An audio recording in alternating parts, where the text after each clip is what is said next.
आइए आज हम बात करते हैं Hodgkin versus non Hodgkin lymphoma की। तो हॉजकिन और नॉन हॉजकिन लिम्फोमा की हम बात करेंगे और हम पिछली वीडियो में बात की ल्यूकीमिया वर्सेस लिम्फोमा की। ठीक है, तो लिम्फोमा की हम बात किए कि लिम्फ नोड से अराइज होते हैं।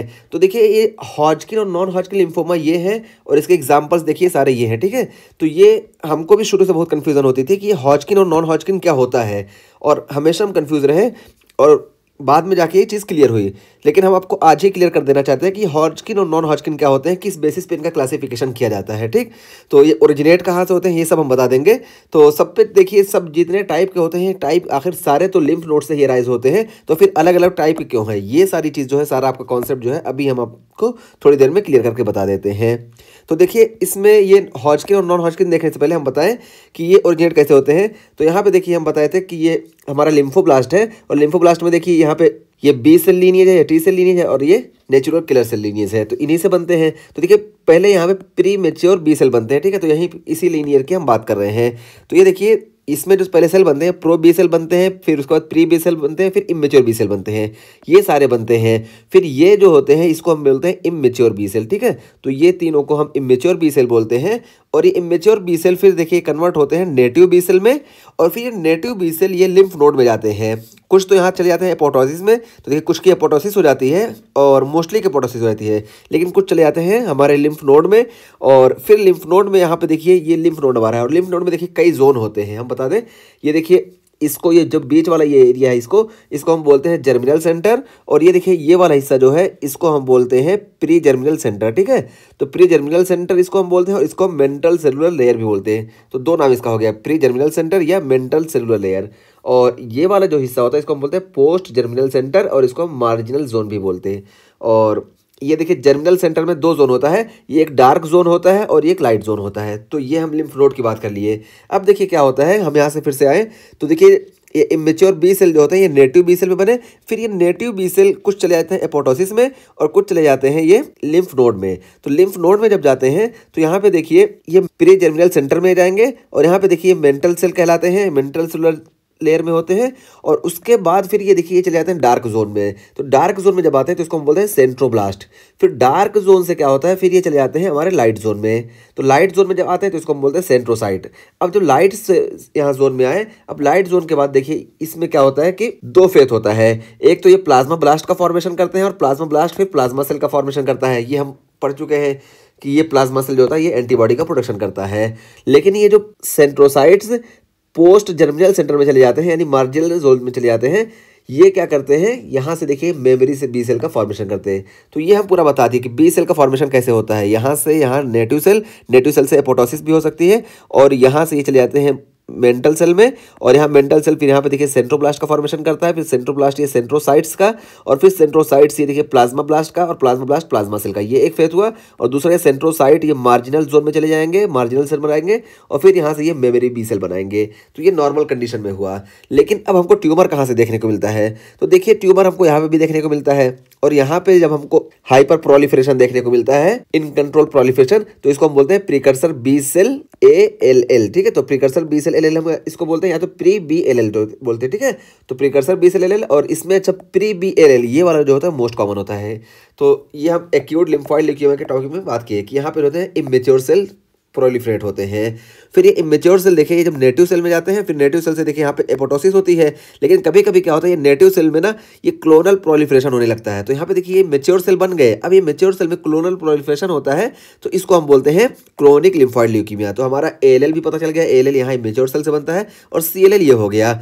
और उसके अलावा फिर देखिए ये मेंटल जोन में है। ठीक है, तो मेंटल सेल है या मेंटल सेल जो है, अब यहाँ पे जब हाइपर प्रोलिफरेशन होगा ना इसका मेंटल सेल का, तो इसको हम बोलते हैं मेंटल सेल लिम्फोमा। ठीक, तो ये मेंटल सेल लिम्फोमा जब यहाँ पे हमको हाइपर प्रोलिफरेशन देखने को मिलेगा तो इसको हम बोलते हैं मेंटल सेल लिम्फोमा, क्योंकि मेंटल जोन में हमको देखने को मिला।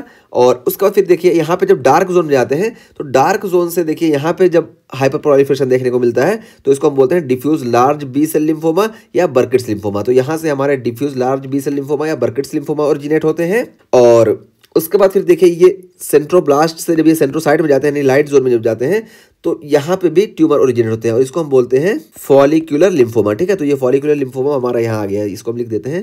देखिए फॉलिकुलर लिम्फोमा हमारा हो गया। और उसके बाद फिर यहाँ से देखिए सेंट्रोसाइट से यहाँ जब प्लाज्मा सेल पे आते हैं यानी प्लाज्मा ब्लास्ट में, तो यहाँ से अगर ट्यूमर ओरिजिनेट हो रहा है तो इसको हम बोलते हैं ABC type diffuse large B cell lymphoma. तो एबीसी टाइप यानी activated B cell type diffuse large B cell lymphoma. तो ये हम यहाँ बता दिए इसको, क्योंकि ये प्लाज्मा सेल जो होता है एक्टिवेट होता है, इस वजह से इसको बोलते हैं एक्टिवेटेड बी सेल टाइप। और यहाँ पे अगर लिम्फोमा ओरिजिनेट हो रहा है मार्जिनल जोन में तो इसको बोलते हैं मार्जिनल जोन लिम्फोमा। और देखिए मेमोरी सेल्स जो है यानी मेमोरी बी सेल्स, यहाँ पे अगर ट्यूमर ओरिजिनेट हो रहा है यहाँ से तो इसको हम बोलते हैं हेरी सेल ल्यूकीमिया और स्मॉल लिम्फोसिटिक लिम्फोमा और वॉल्डेस्ट्रॉन मैक्रोग्लोबिनीमिया। ठीक है, तो ये हम सबकी बता दिए। देखिए कहाँ कहाँ से ओरिजिनेट होते हैं, तो इस हिसाब से हमको नाम ये पड़ा है तो हमको कंफ्यूज नहीं होना है। ये हम बहुत कंफ्यूज थे इसमें, इस वजह से सबसे पहले इसको हम क्लियर कर रहे हैं। ठीक है, उसके बाद हम बुक पे टॉपिक पे जा रहे हैं।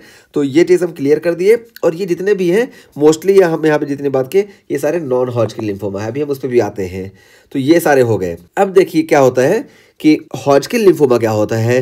तो हॉजकिन लिम्फोमा में क्या होता है, यहाँ तक कि ये प्रोसेस सही चलती है और यहाँ पे डार्क जोन में ना बहुत ज़्यादा एपोटोसिस होती है, यानी मोस्टली सेल यहाँ से डार्क जोन से एपोटोसिस में चले जाते हैं। और जब ये डार्क जोन में एपोटोसिस प्रॉपर नहीं हो पाती है तो यहाँ पे जो होता है हमको सेल का हाइपर प्रोलिफरेशन देखने को मिलता है इस डार्क जोन में। इन सब की बात हम नहीं कर रहे हैं। ठीक है, यहाँ पे जो एपोटोसिस हो रही थी ना, ये एपोटोसिस नहीं हो पाती है। जो एपोटोसिस नहीं हो पाती है इस वजह से यहाँ पे जो सेल रिमेनिंग बच जाते हैं ये कॉज करते हैं हॉजकिन लिम्फोमा। ठीक है, ये देखिए ये सारे जो हैं ये तो यहाँ पे हाइपर प्रोलिफरेशन की वजह से हुए, तो ये नॉन हॉजकिन लिम्फोमा हुए। और जो यहाँ पे एपोटोसिस नहीं हो पा रही है सेंट्रोब्लास्ट में यानी डार्क जोन में, इसमें एपोटोसिस ना होने की वजह से जो ट्यूमर जनरेट होंगे इसको हम बोलेंगे हॉजकिन लिम्फोमा। तो ये हो गए हॉजकिन लिम्फोमा। देखिए यहाँ पे 4 टाइप के हैं, हम चारों टाइप की भी बात करते हैं। तो ये चीज़ हुई। अब हम ये पूरा बता दिए, सबका नाम बता दिए। अब देखिए हॉजकिन और नॉन हॉजकिन में फ़र्क क्या होता है। तो हॉजकिन देखिए localized single group of nodes with contiguous separate state is strongest predictor of prognosis, और इसमें बेटर प्रोग्नोसिस हमको देखने को मिलती है। तो हॉजकिन लिम्फोमा देखिए क्या होते हैं कि ये जब वो होंगे तो single group of node involve होंगे। तो सिंगल ग्रुप ऑफ नोड, मान लो हम पेल्विक लिम्फ नोड की बात करें तो ये पेल्विक लिम्फ नोड इन्वॉल्व होंगे, फिर इसके एडजेसेंट वाला होगा, फिर इसके एडजेसेंट वाला होगा। तो यहाँ पे ना इस तरह ये इन्वॉल्व होते हैं, कंटिन्यूअस सेपरेट इसका होता है। और यहाँ पे हम इसकी स्टेज के प्रेडिक्टर अच्छे से कर लेते हैं। इस वजह से देखिए ये जब लाइन से हो रहे हैं तो इसकी प्रोग्नोसिस भी अच्छी हुई। जबकि यहाँ पे देखिए नॉन हॉजकिन में मल्टीपल लिम्फ नोड इन्वॉल्व, तो इसमें मल्टीपल लिम्फ नोड इन्वॉल्व होंगी, यानी एक सर्वाइकल लिम्फ नोड है, एक पेल्विक लिम्फ नोड है। ठीक है, इस तरह से होती हैं multiple lymph node involve. Extra nodal involvement common, तो इसमें एक्स्ट्रा नोडल इन्वॉल्वमेंट भी देखने को मिलता है। और ये नॉन कंटेजियस सेपरेट होता है, पता है ना कि एक यहाँ से होगा, एक यहाँ से होगा, एक यहाँ से होगा, ऐसा होता है। इस वजह से इसकी प्रोग्नोसिस भी बैड होती है, वर्स प्रोग्नोसिस। और उसके बाद फिर देखिए यहाँ पे क्या है कि कैरेक्टराइज बाय रीड स्टेनबर्ग। तो ये हॉजकिन लिम्फोमा जो होते हैं इसमें हमको रीड स्टेनबर्ग सेल देखने को मिलते हैं, जबकि नॉन हॉजकिन में हमको ये रीड स्टेनबर्ग सेल नहीं देखने को मिलते हैं। और नॉन हॉजकिन में देखिए क्या बताया गया कि मेजॉरिटी इन्वॉल्व बी सेल्स, कि नॉन हॉजकिन में मेजरली बी सेल्स इन्वॉल्व होती हैं और कभी कभी टी सेल लीनिएज इन्वॉल्व होती है। और फिर यहाँ पे देखिए एज डिस्ट्रीब्यूशन की बात की गई तो हॉजकिन में देखिए बाई मॉडल होता है, यानी 55 से ज़्यादा में भी देखने को मिलता है और यंग एडल्ट में भी देखने को मिलता है। यानी एक टाइम पे देखिए पहले यंग में देखने को मिलेगा, फिर ये कुछ दिन के लिए नहीं देखने को मिलेगा, 35 से 45 के बीच में नहीं देखने को मिलता है, फिर ये 50 के बाद या 55 के बाद देखने को मिलता है। तो बाई मॉडल डिस्ट्रीब्यूशन होता है। और इसमें देखिए can occurs in children and adults, तो चिल्ड्रेन और एडल्ट्स में देखने को मिलता है, यानी यहाँ पे हमको शुरू से जो है लेके 30 साल तक देखने को मिलता है। तो यहाँ पे बाई मॉडल नहीं है।